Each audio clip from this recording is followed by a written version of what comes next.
तो hello students, कैसे हैं आप? उम्मीद करता हूँ आप सभी अच्छे होंगे। तो बच्चों, आज हम आपकी जो एसएसटी है नाइन्थ क्लास की, उसका जो है पहला चैप्टर का रिवीजन करेंगे आज हम। ठीक है, जिसका नेम है social science, meaning, scope and importance. तो आपके सबसे पहले हम वेरी शॉर्ट क्वेश्चंस करेंगे। वेरी शॉर्ट क्वेश्चंस में आता है, social science is best described as the study of. जो सोशल साइंस है वो किस चीज़ की स्टडी कराती है अच्छी तरह से? Human society, relationship and institution.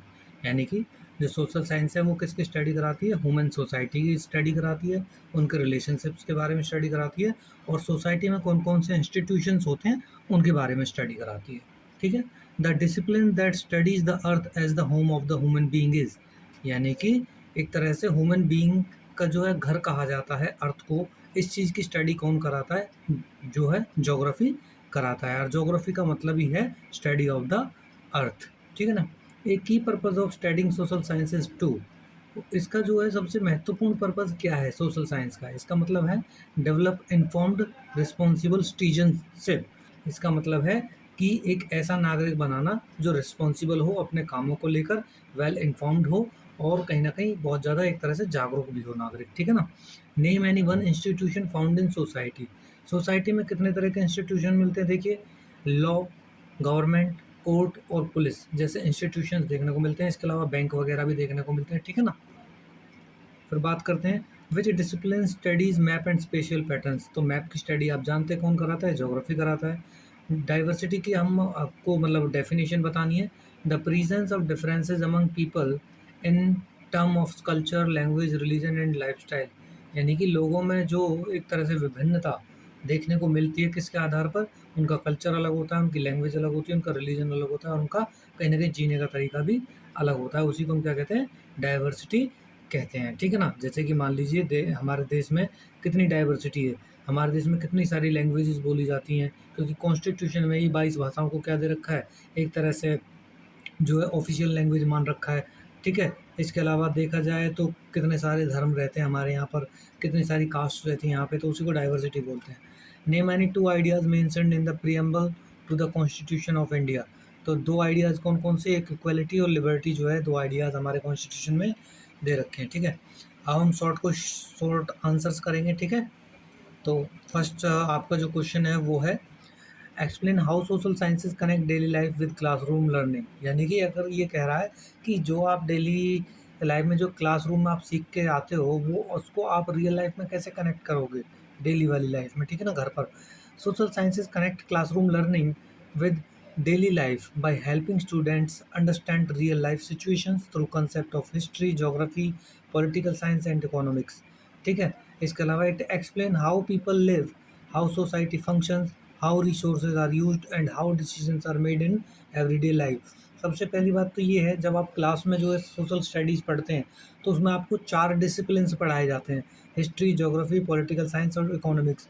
और एक बात ध्यान रखिए, जब आप स्कूल से बाहर निकलते हैं तो कहीं ना कहीं ये जो चारों जो डिसिप्लिन्स हैं आपकी रियल लाइफ में भी एग्जिस्ट करते हैं, और आपकी जो रियल प्रॉब्लम्स होती हैं, चाहे वो घरेलू हो चाहे फिर बाहरी हो, ठीक है ना, तो वो कहीं न कहीं आपकी इन्हीं डिसिप्लिन से जुड़ी हुई होती है।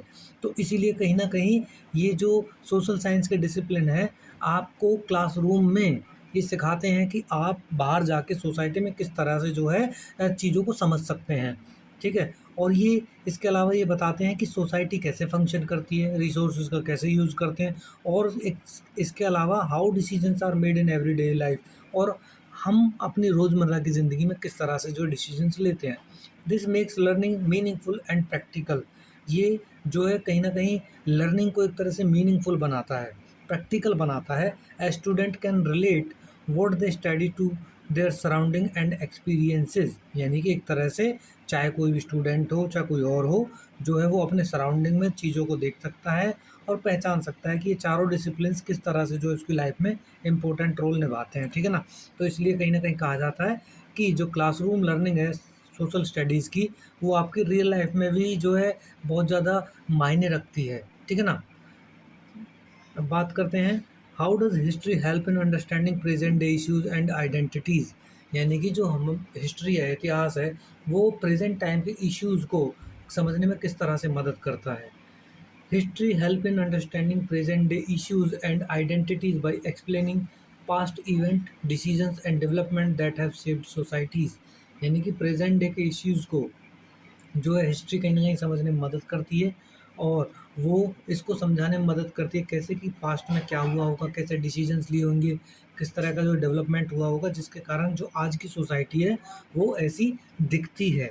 It shows how social, political and economic changes over time influence current problems, कि किस तरह से जितने भी जो चेंजेस हुए हैं समाज में, चाहे वो सोशल चेंजेस हो, पॉलिटिकल चेंजेस हो, इकोनॉमिक चेंजेस हो, उन्होंने किस तरह से जो है वर्तमान की जो प्रॉब्लम्स हैं उनको किस तरह से प्रभावित किया है। Peoples identities such as culture, tradition and values, ठीक है। By studying history understand the root of present situation and learning from the past experiences. देखिए सिंपल सी बात है, मैं आपको साधारण शब्दों में बताता हूँ ये चीज़।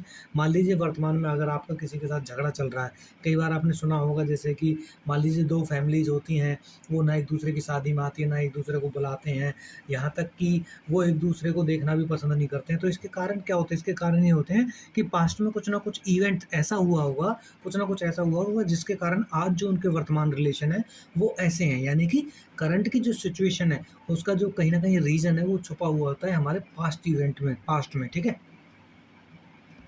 Differentiate between diversity and inclusivity with one example each. यानी कि डाइवर्सिटी और इंक्लूसिविटी को बताना है हमको। डाइवर्सिटी क्या होती है? It means the presence of differences among peoples such as religion, language, culture and tradition. ये मैं आपको पहले बता चुका हूँ। तो इसका एग्जांपल क्या है? Students in a class belonging to different states and speaking different languages. ये सिंपल सी बात कर रहा है, लोगों में उनकी धर्म के आधार पर, भाषा के आधार पर, संस्कृति के आधार पर जो है जो उनमें भिन्नता पाई जाती है उसी को हम डाइवर्सिटी कहते हैं। जैसे कि एक क्लास में बहुत सारे स्टेट से स्टूडेंट हो सकते हैं। मान लीजिए आपकी क्लास है 9th क्लास, तो उसमें कोई बिहार से होगा, कोई केरल से होगा, कोई तमिलनाडु से होगा, और चलो यहाँ से भी नहीं होगा तो आपके आसपास के राजस्थान के, यूपी के, पंजाब के और दिल्ली के, इसके अलावा एमपी के, झारखंड के, ऐसे लोग तो आपकी क्लास में मिल ही जाएंगे। ये भी कहीं ना कहीं रिप्रेजेंट करते हैं डाइवर्सिटी को, ठीक है। इंक्लूसिविटी का मतलब होता है it means ensuring that all peoples despite their differences are respected, accepted and given equal opportunities to participate. Inclusivity का मतलब होता है सबको साथ लेकर चलना, सभी की समान जो सम्मान है, कोई ऊंचा नीचा नहीं है, सभी को एक्सेप्ट करना चाहिए और सभी को जो इक्वल अपॉर्चुनिटीज़ मिलनी चाहिए। जैसे कि मान लीजिए आपकी पूरी क्लास है और पूरी क्लास में हम किसी को ऐसा तो नहीं है ना कि भाई किसी का बैकग्राउंड देख के, किसी की कास्ट देख के, किसी का रिलीजन देख के तब उसको कोई किसी एक्टिविटी में पार्टिसिपेट करने देंगे, किसी गेम में पार्टिसिपेट करने देंगे, नहीं। हम सबको इक्वली ट्रीट करेंगे, ठीक है ना। और जो टैलेंटेड होगा वो अपना आगे आएगा। मतलब सिंपल सी बात है, इंक्लूसिविटी का मतलब होता है सबका साथ सबका विकास, एक तरह से देखा जाए तो, ठीक है। अब बात करते हैं explain how sustainability is link to the both development and environment. देखिए सस्टेनेबिलिटी को जो है हम लिंक करना है हमको डेवलपमेंट से भी और एनवायरनमेंट से भी। सबसे पहले सस्टेनेबिलिटी का मतलब जान लेते हैं हम। देखिए सस्टेनेबिलिटी का मतलब सिंपल सी बात होती है कि भाई जो है प्रेजेंट टाइम में जो रिसोर्सेज का ऐसे यूज़ करना है हमको कि हमारी जो प्रेजेंट की नीड है, यानी कि रिसोर्सेज का ऐसे यूज़ करना है कि हमारी प्रेजेंट की नीड भी फुलफिल हो जाए और फ्यूचर के लिए भी रिसोर्सेज है जो सेव रहें। तो इसका मतलब क्या है? It means using resources in a way that meets present needs without harming the ability of future generations to meet their needs. इसके अलावा development requires the use of natural resources but if these are over use it damage the environment. देखिए development करना है तो natural resources का use तो करना ही पड़ेगा, बट अगर हम उनका ओवर यूज़ करते हैं, ओवर एक्सप्लॉयटेशन करते हैं, तो वो कहीं ना कहीं एनवायरनमेंट को डैमेज करता है। इसीलिए sustainable development ensure economic progress. जो सस्टेनेबल डेवलपमेंट है वो इकोनॉमिक यानी कि डेवलपमेंट तो करेगा ही करेगा, ठीक है ना, वाइल प्रोटेक्टिंग द एनवायरनमेंट, और एनवायरनमेंट को भी प्रोटेक्ट करेगा, कंजर्व करेगा रिसोर्सेज को फॉर फ्यूचर। तो सस्टेनेबल डेवलपमेंट क्या है? सस्टेनेबल डेवलपमेंट है कि भाई इकोनॉमिक प्रोग्रेस करनी है, डेवलपमेंट करना है विदाउट हार्मिंग द एनवायरनमेंट, और कंजर्व करके रखने रिसोर्सेज फॉर फ्यूचर जनरेशंस, ठीक है। अब बात करते हैं give two examples to show how real life problems require more than one social science discipline. यानी कि ये कह रहा है कि जो रियल लाइफ प्रॉब्लम्स हैं उनमें सोशल साइंस के 4 डिसिप्लिन हैं, तो उनमें एक से ज़्यादा जो डिसिप्लिन्स की क्यों ज़रूरत पड़ती है? भाई सिंपल सी बात है, अगर आपकी लाइफ में कोई प्रॉब्लम चल रही है, अगर आपकी लाइफ में कोई प्रॉब्लम चल रही है तो मान लीजिए आपका पड़ोसी के साथ झगड़ा है, ठीक है ना, पड़ोसी के साथ झगड़ा है, तो आप कहेंगे भाई झगड़ा किस बात पे है? ज़मीन पे है। तो एक बात बताइए, ज़मीन का जो झगड़ा हो गया वो ज्योग्राफी में आ गया। अगर झगड़ा है तो पुलिस स्टेशन जाएँगे, वो कहीं न कहीं लॉ या पॉलिटिकल में आ गया, ठीक है ना? और सबसे बड़ी बात है, जब आप में झगड़ा होगा तो आपके विचार भी कहीं न कहीं अलग-अलग होंगे, ठीक है ना? तो सिंपल सी बात है, वो कहीं न कहीं पास्ट में आपके हिस्ट्री के उसमें आ गया। और जहाँ ज़मीन आ जाती है तो वहाँ इकोनॉमिक्स का लेन-देन, यानी कि पैसे का लेन-देन होता ही होता है।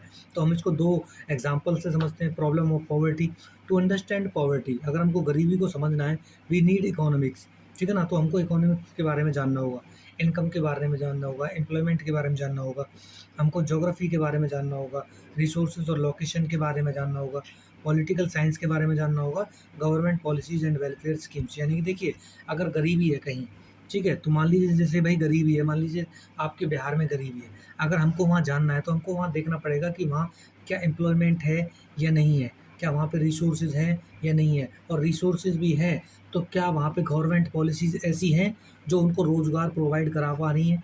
जैसे कि मान लीजिए इंडिया में अगर हम डिस्पैरिटी देखें, तो बच्चा बिहार एक तरफ आप गरीब स्टेट देखेंगे और दूसरी तरफ हरियाणा, पंजाब और जो है वेस्टर्न यूपी, या फिर इसके अलावा जो आप देखेंगे, जैसे कि हरियाणा में फरीदाबाद जैसे डिस्ट्रिक्ट है, बहुत ज़्यादा प्रॉस्पेरस हैं। कैसे? भाई देखिए, मान लीजिए जितने भी रिसोर्सेज़ वहाँ से निकलते हैं, तो उन और मोस्टली जो इंडस्ट्रियल सेटअप है आपको देखने को मिलेगा मुंबई जैसे शहर में, गुजरात में, हरियाणा में। तो सारे के सारे रिसोर्सेज़, सारी की सारी कंपनीज़, ठीक है ना? कहाँ पे हैं? हरियाणा में हैं, गुजरात में हैं, तमिलनाडु में हैं, मुंबई में हैं, तो ऐसी जगह पर हैं। तो वहाँ पे रिसोर्सेज़ तो हैं, लेकिन वहाँ पे एम्प्लॉयमेंट नहीं है, ठीक है ना? वहाँ पे गवर्नमेंट पॉलिसीज़ ऐसी नहीं बनाई जा रही हैं कि वहाँ पे इंडस्ट्रियल सेटअप हो ज़्यादा से ज़्यादा, ताकि लोगों को रोज़गार मिले। तो गरीबी को समझने के लिए हमको तीनों डिसिप्लिन्स की ज़रूरत पड़ती है, चारों की कभी-कभी तो, कि भई वहाँ का इतिहास क्या रहा है, इट हिस्ट्री क्या रही है, वहाँ की इकोनॉमिक्स कैसी है, वहाँ की ज्योग्राफी कैसी है, और वहाँ की गवर्नमेंट पॉलिसीज़ या वेलफेयर स्कीम्स कैसी हैं, जो कि आती हैं पॉलिटिकल साइंस के अंदर। फिर प्रॉब्लम ऑफ नेचुरल डिज़ास्टर्स, अब ये दूसरी प्रॉब्लम है कि भई हमको नेचुरल डिज़ास्टर को समझना है, लाइक मान लीजिए हमको फ्लड को समझना है, बाढ़ को समझना है, तो कैसे समझेंगे? वी नीड ज्योग्राफी, ठीक है ना? इसको समझने के लिए हमको ज्योग्राफी के बारे में पता होना चाहिए कि यहाँ का क्लाइमेट कैसा है, यहाँ की लैंडफॉर्म कैसी है, ठीक है ना?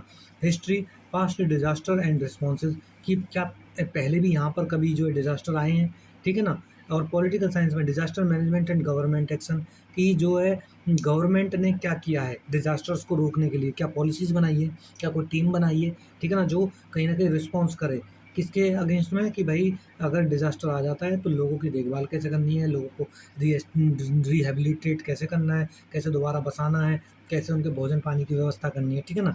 तो पूरी डिज़ास्टर मैनेजमेंट को समझने के लिए हमको पहले तो ज्योग्राफी पता होनी चाहिए कि भई ऐसा क्या है यहाँ जिसके कारण जो है बाढ़ आ रही है बराबर। फिर दूसरा, क्या पास्ट में भी यहाँ पे बाढ़ आती थी या नहीं आती थी, या अभी रिसेंट में आनी स्टार्ट हुई है? फिर क्या गवर्नमेंट ने कोई ऐसी स्कीम्स निकाली हैं, पॉलिसीज़ निकाली हैं, या कोई करंटली एक्शन लिए हैं, या पास्ट में भी ऐसे एक्शन लिए हैं जो इसको सँभालने में मदद करें, ठीक है ना?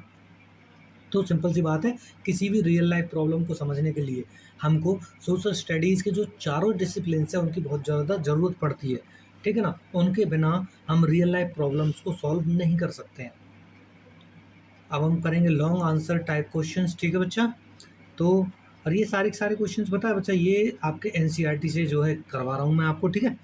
तो discuss the meaning of society and explain how relationship and institutions together shape social life. यानी कि हमको इसमें जो सोसाइटी का मीनिंग जानना है, और ये बताना है कि जो रिलेशनशिप्स हैं और इंस्टीट्यूशंस हैं वो किस तरह से मिल करके जो है सोशल लाइफ को बनाते हैं, समाज को बनाते हैं, सामाजिक दुनिया को बनाते हैं, ठीक है ना? Meaning of society, society refer to a group of peoples living together and interact with one another, share common customs, traditions, values and way of life. यानी कि सिंपल सी बात है, सोसाइटी का मतलब है कि एक तरह से समूह में जो लोग एक साथ रहते हैं और एक दूसरे के साथ बातचीत करते हैं, एक दूसरे की संस्कृति, भोजन, खाना पानी, जीने का तरीका एक जैसा होता है उनका, तो वो सोसाइटी होती है। It is form through continuous social interactions and relationship among individuals. तो ये कैसे बनती है? ये आपस में जो है लगातार हम जो हमारे रिलेशंस रहते आए हैं उनके कारण जो है ये सोसाइटी फॉर्म्ड होती है, बनती है। जो रिलेशनशिप है और इंस्टीट्यूशन है वो सोशल लाइफ को शेप करते हैं, बनाते हैं। कैसे बनाते हैं? Because relationship provide emotional and social connections. जो रिलेशनशिप है, देखिए जब आपस में रिश्ते होते हैं तो हम एक दूसरे के लिए काम करते हैं, मदद करते हैं, तो कहीं ना कहीं इमोशनल कनेक्शंस हो जाते हैं हमारे, ठीक है। फिर while institution give structure and stability, जो इंस्टीट्यूशंस है वो समाज को स्ट्रक्चर या स्टेबिलिटी देते हैं, समाज में जीने का तरीका बताते हैं, तो कानून बनाते हैं कि भाई कोई किसी को परेशान नहीं करेगा, कोई किसी पे जाति नहीं करेगा, ठीक है ना, कोई किसी के अगेंस्ट जो है कोई क्राइम नहीं कर सकता है, ठीक है ना। तो इस तरह से जो सोशल साइंस के जो इंस्टीट्यूशंस हैं वो स्ट्रक्चर देते हैं, सोसाइटी को जीने का तरीका बताते हैं, ठीक है ना। ओके। जैसे एग्जाम्पल पे देख लीजिए, family as an institution is based on the relationship and school build relationship with a structured system of rules. देखिए, एक तरह से देखा जाए जो फैमिली है, फैमिली किस तरह से बनती है, वो रिलेशनशिप्स के कारण बनती है। लेकिन जब हम स्कूल में जाते हैं तो स्कूल में एक सिस्टमेटिक तरीका होता है, रूल्स होते हैं हर चीज़ के, ठीक है ना, कि भाई आपका इस टाइम से इस टाइम ये पीरियड लगेगा, आप इस टाइम से इस टाइम लंच कर सकते हैं, आपका ये पीरियड स्पोर्ट्स का होगा, ठीक है ना। तो आपको रूल और रेगुलेशंस के हिसाब से चलना पड़ता है। Together they ensure order, cooperation and continuity in the society. और ये सारी की सारी जो चीज़ें हैं, कहीं न कहीं जो सोसाइटी को जो है अच्छे तरीके से चलाने में मदद करती हैं, ठीक है ना? आपस में जो है समझौत मतलब सामंजस्य बैठाती है, ठीक है ना? फिर इसीलिए सोसाइटी फंक्शन स्मूथली, ठीक है ना? जो सोसाइटी के फंक्शन, सोसाइटी जो है बहुत अच्छे तरीके से काम करती है, because relationship connect people and institutions organise these connections shaping overall social life. तो रिलेशनशिप है जो क्या करती है, लोगों को एक दूसरे के साथ जोड़ती है, और जो इंस्टीट्यूशंस हैं वो हमारी पूरी सोसाइटी को ऑर्गेनाइज करते हैं बहुत अच्छे तरीके से, जिसके कारण जो हमारी सोशल लाइफ है बड़े अच्छे से चलती है, ठीक है। अब आता है आपका दूसरा question, describe the relevance of social sciences in understanding social issues such as in equality, sorry हाँ, inequality, exclusion and discrimination using suitable examples. यानी कि हमको सोशल साइंस की जो है रिलीवेंस बतानी है, प्रासंगिकता बतानी है कि भाई कि हम किस तरह से समझ सकते हैं किन चीज़ों को, बहुत जो इश्यूज हैं, जैसे इनइक्वालिटी का इशू है, एक्सक्लूजन का इशू है और डिस्क्रिमिनेशन का इशू है, उसको हमको समझाना है। अब देखिए कैसे समझते हैं हम इन चीज़ों को। Social science studies human society, भाई सोशल साइंस ह्यूमन सोसाइटी के बारे में बताती है, उनके रिलेशनशिप के बारे में बताती है, उनके इंस्टीट्यूशंस के बारे में बताती है और उनके प्रॉब्लम्स के बारे में बताती है।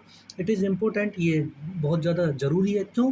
क्योंकि because it help S understand social problems like inequality, exclusion and discrimination.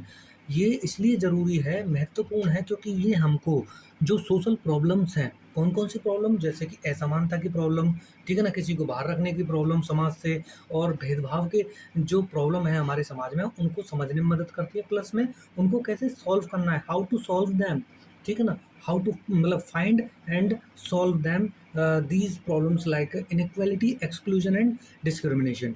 तो सबसे पहले हम अंडरस्टैंडिंग इनइक्वालिटी, इनइक्वालिटी क्या होती है? Inequality refer to the unequal distribution of resources, opportunities and wealth among peoples. यानी कि इनइक्वालिटी समझाता है कि अनइक्वल डिस्ट्रीब्यूशन होगा रिसोर्सेज का, अपॉर्चुनिटीज़ का एंड वेल्थ अमंग पीपल्स में, यानी कि एक तरह से देखा जाए तो लोगों में कहीं ना कहीं देखिए धन की असमानता देखने को मिलेगी, या फिर आपको बराबर रिसोर्सेज नहीं मिलेंगे, या फिर सबको बराबर जो है अपॉर्चुनिटीज़ नहीं मिलेगी, उसी को क्या बोलते हैं हम? इनइक्वालिटी बोलते हैं। जैसे कि भाई एग्जाम्पल दे रखा है, some peoples are very rich while others are poor and lack basic needs like food, education and health care. देखिए कुछ लोग तो बहुत ज़्यादा अमीर हैं, उनको सारी चीज़ों का एक्सेस है, लेकिन दूसरी तरफ जो बहुत ज़्यादा गरीब लोग हैं, उनके पास जो है उनके रोज़मर्रा की ज़िंदगी के लिए खाना नहीं है, उनके जो है पढ़ने का सिस्टम नहीं है, उनके पास एजुकेशन की मतलब कोई सुविधा नहीं है, और हेल्थ केयर, अच्छे हॉस्पिटल्स नहीं है उसके लिए ताकि वो अपना इलाज करा सकें। तो सोशल साइंस क्या करते हैं, specially economics, help us understand the causes of poverty and suggest policies to reduce inequality. तो सोशल साइंस इस चीज़ को, प्रॉब्लम को सॉल्व करने में मदद करती है, और खासकर इकोनॉमिक्स, इकोनॉमिक्स ये बताती है कि गरीबी का कारण क्या है, और वो ये सजेस्ट करती है कि भाई अगर आपको समाज से असमानता घटानी है, इनइक्वालिटी घटानी है, तो आपको कैसी कैसी पॉलिसीज़ बनानी चाहिए, ठीक है। अंडरस्टैंडिंग एक्सक्लूजन, एक्सक्लूजन को कैसे समझ सकते हैं हम? Exclusion means when certain individual और ग्रुप आर लेफ्ट आउट और denied equal participation in society. यानी कि अगर किसी विशेष व्यक्ति को, समुदाय को, ठीक है ना, क्या किया गया है, हमेशा से जो है तो उसको इक्वल अपॉर्चुनिटीज़ नहीं दी गई हैं समाज में, उसको बाहर रखा गया है। जैसे कि आप एग्जांपल ले लीजिए कि इंडिया में जैसे एससी और एसटी हैं, शेड्यूल कास्ट और शेड्यूल ट्राइब्स हैं, तो उनको हमेशा से समाज से बाहर रखा गया है, कैसे? क्योंकि हमारे इस जो समाज है, उसमें कुछ को जो है बहुत ही जैसे जिनको अब so called upper caste people कहा जाता है, ठीक है ना? हालाँकि उन्होंने भी ज़िंदगी में ऐसा कुछ उखाड़ा नहीं है, क्योंकि भेदभाव करना बहुत ही गलत बात होती है बच्चे।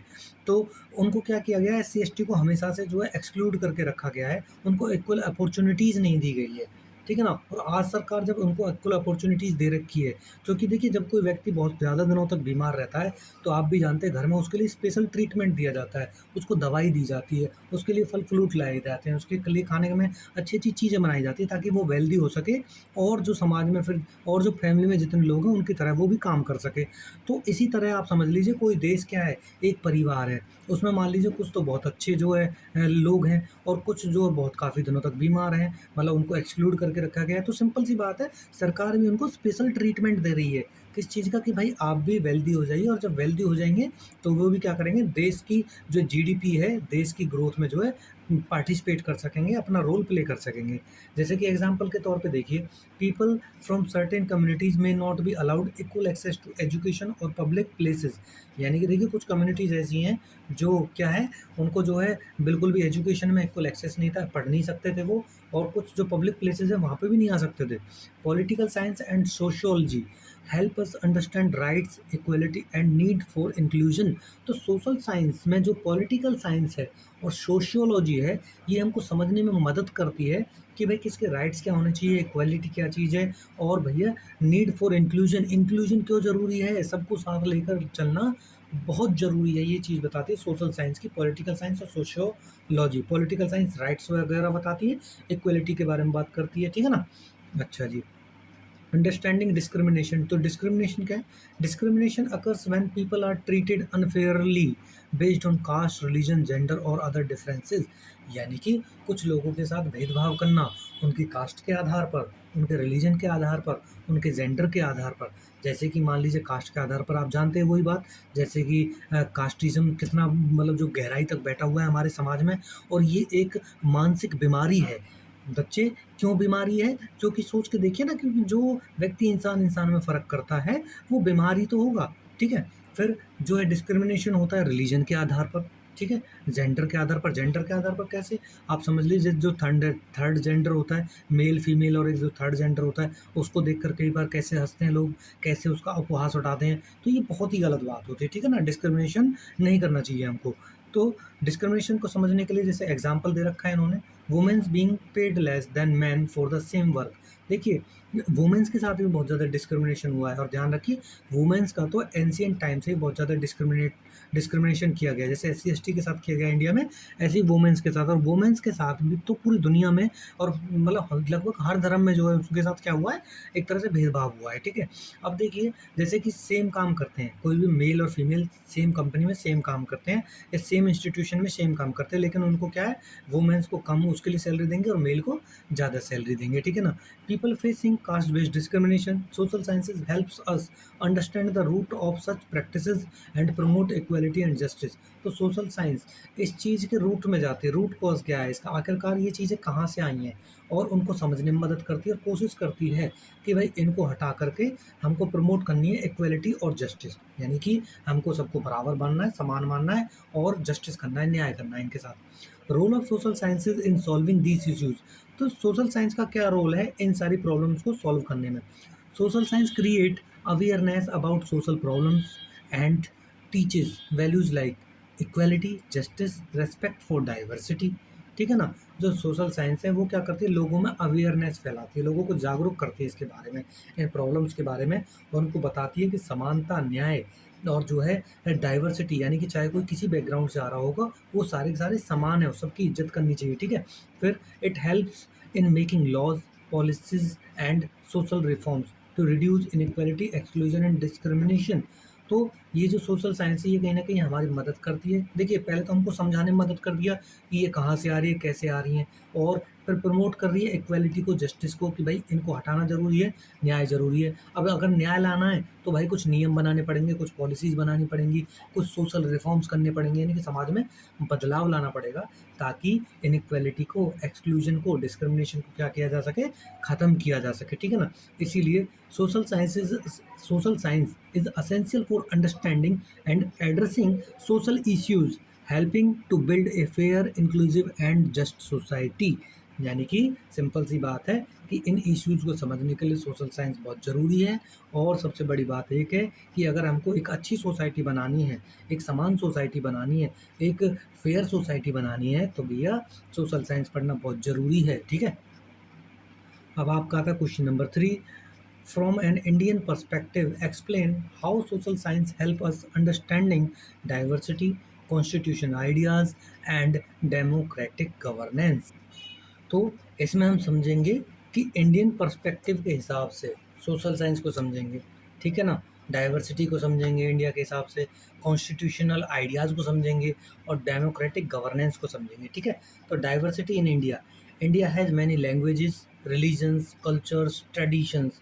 तो इंडिया में बहुत सारी लैंग्वेजेस बोली जाती हैं, जैसे कि कॉन्स्टिट्यूशन में 22 लैंग्वेजेस को ऑफिशियल लैंग्वेज मान रखा है। रिलीजन की बात करें तो इंडिया में देखिए, अगर मैं आपको रिलीजन काउंट कराने के लिए बैठूं तो जो है हिंदू, मुस्लिम, सिख, ईसाई, बौद्ध, जैन, पारसी, यहूदी, ठीक है ना, इतने सारे जो रिलीजन्स भी रहते हैं। कल्चर सबका अलग अलग है, ट्रेडिशन सबके अलग अलग है। ठीक है, तो social science helps us understand why people are different and how these differences developed over time. It also teaches us to respect all cultures and live together peacefully. तो सोशल साइंस ये समझने में मदद करता है कि लोग अलग अलग तरीके के क्यों हैं और ये डिफरेंसेस हैं ये कैसे आए टाइम के अनुसार। और वो बताती है कि सारे के सारे कल्चर्स की जो है रिस्पेक्ट करनी चाहिए और हमको शांति के साथ जीना चाहिए एक दूसरे के साथ। कॉन्स्टिट्यूशन जो आइडियाज़ हैं क्या हैं, social sciences explain the importance of constitution of India. Social science बताता है कि भारत के संविधान क्यों महत्वपूर्ण है। It tells us about important ideas like equality, liberty, justice and fraternity. ये बताता है कि भाई जो संविधान में जो आइडियाज़ दिए गए हैं, जो विचार दिए गए हैं, किसका, इक्वालिटी का, कि हर कोई बराबर है, लिबर्टी का कि किसको कितनी स्वतंत्रता मिलनी चाहिए, जस्टिस कि भाई सभी को न्याय मिलना चाहिए, फ्रेटर्निटी इसका मतलब है कि भाई सबको भाईचारे के साथ रहना चाहिए। दीज आइडियाज़ हेल्प्स या ideals help in treating all people Fairlie. तो ये जितने भी आइडियाज़ हैं कौन कौन से, इक्वालिटी वाला आइडिया, लिबर्टी वाला आइडिया, जस्टिस वाला आइडिया और फ्रेटर्निटी वाला आइडिया, ये बताता है कि लोगों के साथ जो ट्रीट करना है, व्यवहार करना है, वो बिल्कुल अच्छा व्यवहार करना है। ठीक है ना। फिर democratic governance, social science helps us understanding how democracy work in India. Social science ये बताता है कि इंडिया में जो लोकतंत्र है वो किस तरह से चलता है। लोकतंत्र मतलब लोगों का राज। ठीक है ना, वो एक तरह से बोलते हैं of the people, by the people, for the people. ठीक है ना, people choose there leaders by voting. जो पीपल हैं वो चूज करते हैं अपने लीडर्स को वोट डालकर। The government makes laws for the country, जो सरकार है वो देश के लिए कानून बनाती है। And citizens have right and duties, citizens के पास कुछ अपने अधिकार होते हैं, जैसे कि फ़िलहाल के टाइम में 6 फंडामेंटल राइट्स आपको दे रखे हैं। हालांकि जो ओरिजिनल कॉन्स्टिट्यूशन था उसमें 7 थे, लेकिन अब आपके कितने हैं, 6 फंडामेंटल राइट्स हैं। और ड्यूटीज़ की बात करें तो देखिए कुछ ना कुछ हर किसी की ड्यूटी भी होती है। और आपके जो ड्यूटीज़ दे रखी हैं इंडिया के कॉन्स्टिट्यूशन में, लगभग 10 से 11 ड्यूटीज़ हैं। ठीक है ना, जो रूस से ली गई हैं जहाँ तक है। This makes the system fair and responsible. और ये सारी की सारी जो चीज़ें हैं क्या बनाती हैं, हमारे पूरे तंत्र को बहुत ज़्यादा मतलब फेयर बनाती हैं और जिम्मेदार बनाती हैं। ठीक है बच्चे, अब लिंकिंग ऑल थ्री, अब हम तीनों को जोड़कर देखते हैं। Social science shows how India manages it's diversity by following constitutional ideals and democratic rules. Even though people are different, the constitution and democracy help in keep unity and peace। तो simple सी बात है भाई, social science ये बताता है कि India ने जो अपनी डाइवर्सिटी को किस तरह से मेंटेन किया है, किसके द्वारा, कि भाई कॉन्स्टिट्यूशन में कौन कौन से आइडियाज़ डाले गए और डेमोक्रेटिक रूल रखा गया ताकि सभी को समान अवसर मिल सके, किसी के साथ कोई भेदभाव ना हो। ठीक है ना, तो इसकी वजह से क्या हो रखा है कि जो है even though people are different, लोग अलग अलग बैकग्राउंड से आते हैं, अलग अलग हैं कल्चर में, रिलीजन में, कास्ट में, लेकिन फिर भी जो कॉन्स्टिट्यूशन और डेमोक्रेसी है वो सबको एक साथ रखती है और शांति बना करके रखती है। इसीलिए social science help us understand our country better and teaches us how to live together with equality, respect and participation in democracy. तो सोशल साइंस ये समझने में मदद करती है कि जो हमारा देश है वो एक तरह से कैसे एक साथ रह सकते हैं, जैसे कि कैसे एक साथ रहना है, किसके साथ-साथ, इक्वालिटी के साथ, रिस्पेक्ट के साथ और डेमोक्रेसी में सभी को पार्टिसिपेट करके रहना है। तो सोशल साइंस एक तरह से पूरी तरह से हमारी डाइवर्सिटी को समझने में मदद करती है, यहाँ लोकतंत्र कैसे काम करता है उसको मदद करने में समझ करती है, और फिर सबसे ज़्यादा महत्वपूर्ण कि यहाँ पर जो है रोल ऑफ कॉन्स्टिट्यूशन, संविधान का क्या रोल है हमारे देश में, ये समझने में सोशल साइंस महत्वपूर्ण रोल प्ले करती है बच्चे। और इसी के साथ आपका जो है लास्ट क्वेश्चन है, ठीक है, कौन सा? Explain the scope of social sciences by describing geography, history, political science and economics and how they overlap in real life. तो आपको ये बताना है कि भाई इनका क्या क्या स्कोप है इन चारों का, और ये कैसे एक दूसरे के साथ ओवरलैप करते हैं।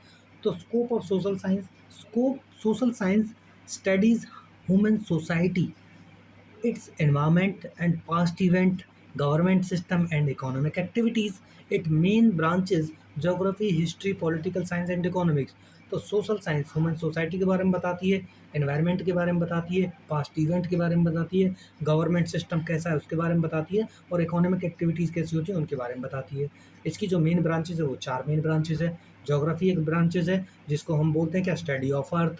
हिस्ट्री जो कहीं ना कहीं हमको पास्ट के बारे में स्टडी कराती है। पॉलिटिकल सिस्टम जो एक सिस्टम के बारे में बताती है, कैसे यहाँ पे जो सरकार बनती है, सरकार चलती है, रूल्स लॉ कैसे कैसे होते हैं। और इकोनॉमिक्स हमको क्या बताती है, इकोनॉमिक्स बताती है बच्चा हमको कि भैया एक्टिविटीज़, पैसे का लेन देन कैसे कैसे रखना है, ठीक है। तो ज्योग्राफी क्या बताती है, geography studies the earth, environment, climate, natural resources and how people interact with their surroundings. तो ज्योग्राफी क्या बताती है हमको, ज्योग्राफी बताती है भैया अर्थ के बारे में स्टडी करती है, अर्थ कैसी है, क्या क्या है अर्थ पे, एनवायरनमेंट कैसा है, क्लाइमेट कैसा है, नेचुरल रिसोर्सेज कहाँ कहाँ हैं, कैसे कैसे हैं, और पीपल अपने आसपास के सराउंडिंग से कैसे इंटरेक्ट करते हैं, ठीक है ना, कैसे संबंध रखते हैं। It helps us understand land, water, weather and human activities. ये हमको समझने में मदद करती है कि लैंड ऐसी है तो क्यों है, वाटर यहाँ यहाँ पे तो कैसे कैसे है, रेन कैसे हो रही है, रिवर्स यहाँ से क्यों निकलती हैं, क्यों नहीं निकलती हैं, कहाँ पे सूखी हैं, कहीं पे पेरिनियल है। वेदर के बारे में बताती है, यहाँ ठंडा क्यों है, गर्म क्यों है, या बारिश क्यों है, ठीक है ना, यहाँ ड्रॉट क्यों आ रहे हैं, ठीक है। और ह्यूमन एक्टिविटीज़ के बारे में बताती है। हिस्ट्री की बात करें तो हिस्ट्री क्या है, history studies the past events. तो हिस्ट्री हमको बताती है कि पास्ट इवेंट मतलब पास्ट में क्या क्या हुआ, ठीक है ना। सिविलाइजेशंस के बारे में बताती है, डेवलपमेंट के बारे में बताती है, ठीक है ना, कि सिविलाइजेशन कैसे डेवलप होनी स्टार्ट हुई, डेवलपमेंट कैसे करना स्टार्ट हुआ। It helps us understand how society have change over time. History हमको ये बताती है कि सोसाइटी पुराने समय से लेके मॉडर्न टाइम तक कैसे कैसे चेंज हुए हैं और क्या क्या बदलाव आया है, ठीक है ना, and how the past affect the present. भैया सिंपल सी बात है, अगर आज वर्तमान में आप ऐसे हो तो उसके पीछे कहीं ना कहीं आपका पास्ट होता है। मान लीजिए आज आप बहुत पढ़ते हो, पहले नहीं पढ़ते थे, कारण मान लीजिए आप एक बार फेल हो गए क्लास में, फेल हो गए तो आप हर्ट हो गए, आपकी बेइज्जती हुई इधर उधर, आपको लोग जो है टोंट मारते थे, तो फेल हो गया तो पढ़ता नहीं है, गधा है। तो आपने ठान लिया कि अब मैं पढ़ कर ही दिखाऊंगा, और पता लगी आप अगले साल टॉप आ गए क्लास में। तो आप टॉप क्यों आए, कहीं इसके पीछे कुछ ना कुछ पास्ट इवेंट रहा है, आपके साथ कुछ ऐसा हुआ है कि प्रेजेंट में आप ऐसे हो, ठीक है बच्चे। तो भैया पॉलिटिकल साइंस क्या बताता है, political science studies government laws, right, duties of citizens. It help us understand how a country is governed and how people participate in decision making. तो सिंपल सी बात है, पॉलिटिकल साइंस गवर्नमेंट के बारे में बताती है, रूल्स के बारे में बताती है, अधिकारों के बारे में बताती है, और सिटीजन्स की क्या क्या ड्यूटी होती है उनके बारे में बताती है, ठीक है ना।